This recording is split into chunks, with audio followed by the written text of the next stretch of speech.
The co-chair of the fundraising team for Mitt Romney in the state of Florida is the chief executive of this, Full Sail University. And the reason I said the Mitt Romney Campaign Florida fundraising co-chair is the chief executive of Full Sail University and not, say, the president of the school is because Full Sail University is a business. It is a for-profit institution. And when Mitt Romney gets asked policy questions about higher education, he often brings up for-profit colleges and as his proposed solution. Specifically, he often brings up Full Sail University. Is that a specific school that it happens to be run by his fundraising co-chair? I was at a place in Florida called Full Sail University. They provide a four-year degree for people in the entertainment world, production, media, broadcast, and so forth. I mean, they hold down the cost of their education by recognizing they're competing. Full Sail University, cited by Mr. Romney as an example of how to hold down the cost of education. It costs $81,000 to do a 21-month program in video game art at Full Sail University. That's what Mitt Romney says is going to save America from high education costs. But it is run by Mr. Romney's Florida fundraising co-chair, so that part of its finances is definitely looking good for America. Beyond just the CEO being a major Romney fundraiser, it should also be noted that Full Sail University is technically owned by a private equity fund. And the chairman of the private equity fund is also a major Mitt Romney donor. When the New York Times reported in this front page story earlier this year on Mr. Romney's financial ties to the for-profit college industry that he promotes as a candidate, they also noted that for that video game art degree program, the one that costs $81,000, the on-time graduation rate is 14%. The total graduation rate is only 38%. But whether or not you actually graduate, the median debt taken on by students to pay for that program is $59,000. This is a lot of things, but a solution to the high cost of higher education, it is not one of those things. Here's another detail. In June of this year, just a couple of months ago, the website GIBill.com had to be handed over to the federal government. It turns out that GIBill.com had been bought by a marketing company in California. It looked like an official government portal, maybe even a military website where you might go to figure out how to apply for and use your GI Bill benefits if you are a veteran. But really, this marketing firm that owned GIBill.com was just capturing the data that unsuspecting veterans entered into that website looking for official help, and then they were selling that data to for-profit colleges.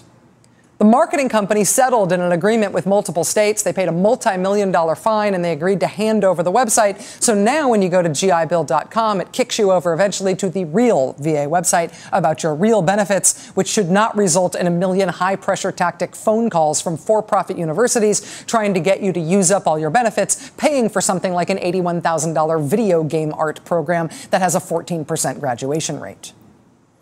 Mitt Romney as a presidential candidate is not just tied to Full Sail University, though. He has generally been a big proponent of this industry. He's going to be speaking at another for-profit college this weekend in North Carolina. And Mr. Romney plating his trough with this industry, and doing so very aggressively, has had the helpful political effect of putting a real spotlight on this incredibly profitable industry and how much we are all paying them to become so profitable. This past month, Tom Harkin and the Education Committee in the Senate released a report on the for-profit college industry that was the product of a 2-year investigation. The report was not good.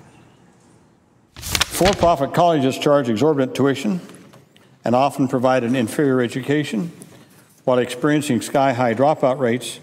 How are they able to recruit a steady stream of new students? The answer is that for-profit colleges are what I would call a marketing machine.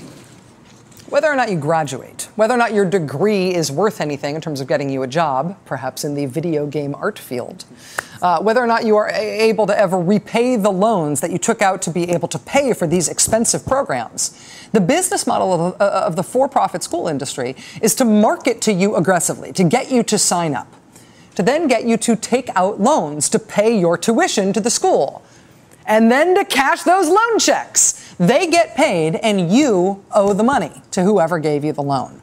And more often than not, the entity that gave you the loan is the federal government.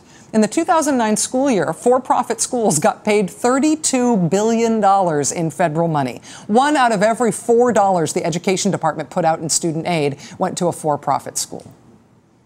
This is students taking out federally supported student loans to pay these schools.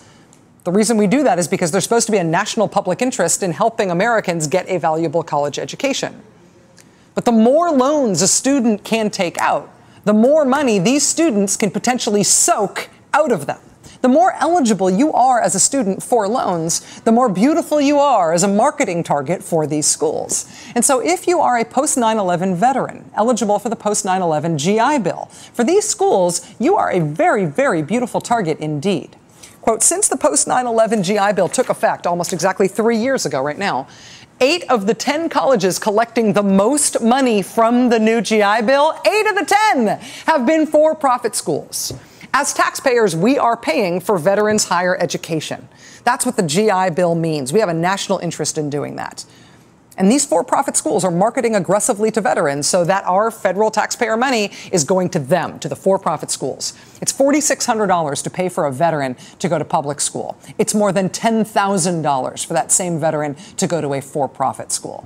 And at that for-profit school, what we get for our extra money is a lower graduation rate and a higher student loan default rate and a whole lot of profit to make sure these marketing machines are very, very, very well politically connected.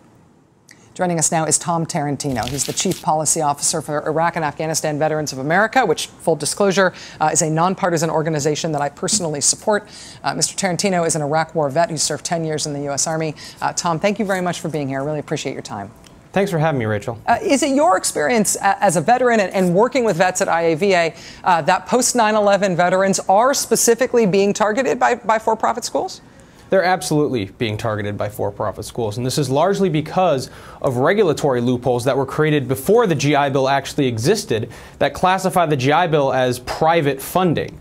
We actually have controls on for-profit schools so that they don't abuse the system, so they actually have some element of free market control that says we can have 90% of your revenue can come from the federal government, but 10% actually has to come from customers who want to buy your product.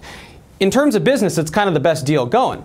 But because of a loophole, that 10%, the GI Bill falls in that 10% of private dollars. And so do DoD tuition assistance benefits, and so do benefits for military spouses. So that means for every veteran or military member that a for-profit school can recruit, that's 9 more people on federal financial aid, equaling about $125,000 a new revenue per veteran.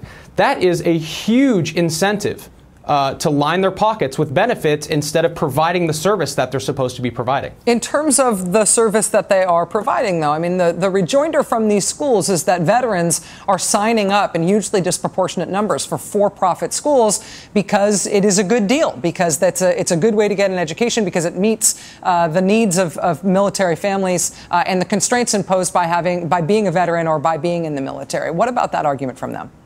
Well, there is a little bit of something to that, but the reality is when 40% of all of your revenue is spent on marketing and recruiting, and it's laser targeted at the military and at veterans benefits. You know, when I was a young officer and I was getting my in-brief on my education benefits, it wasn't telling me about how much I could use or where could I go to college. It was a for-profit school marketing directly to me saying I can go get this master's degree from this for-profit college. They have unprecedented access. And so it's very hard for veterans to make a determination as to what schools they can go to. I can find out how much every single piece of sushi within 10 miles of me costs using my phone, but I have no way to figure out how to compare schools. There is no Yelp for higher education, and that lack of transparency is causing problems with veterans who are looking around and trying to figure out what schools best fit their needs. Sometimes it is an online college. There actually are very good for-profit colleges, but they're being drowned out by these large behemoths that are just looking to line their pockets with benefits. Well, President Obama signed an executive order back in April that was aimed at least part of this problem. It was aimed at protecting vets and veterans' families from deceptive recruiting, overly aggressive recruiting by these schools. Did that help at all? I think it is going to help. It actually did 3 very important things. It actually told all schools that they need to report some basic consumer information metrics. There's a lot of information coming out of the Department of Education, but it's really hard to sift through, and it actually doesn't help consumers very much. It also trademarks the phrase GI Bill, so that these marketing websites and for-profit schools who want to create these deceptive marketing websites, they can't use the phrase GI Bill. That's actually going to be copyrighted protected. And most importantly, it allows veterans who were scammed by for-profit schools some way to not just complain, but to actually get some sort of redress. Tom Tarantino, Chief Policy Officer for IAVA, Iraq and Afghanistan Veterans of America. Tom, thanks for helping us understand this tonight. I appreciate it. Thanks for having me, Rachel. Thank you. Okay.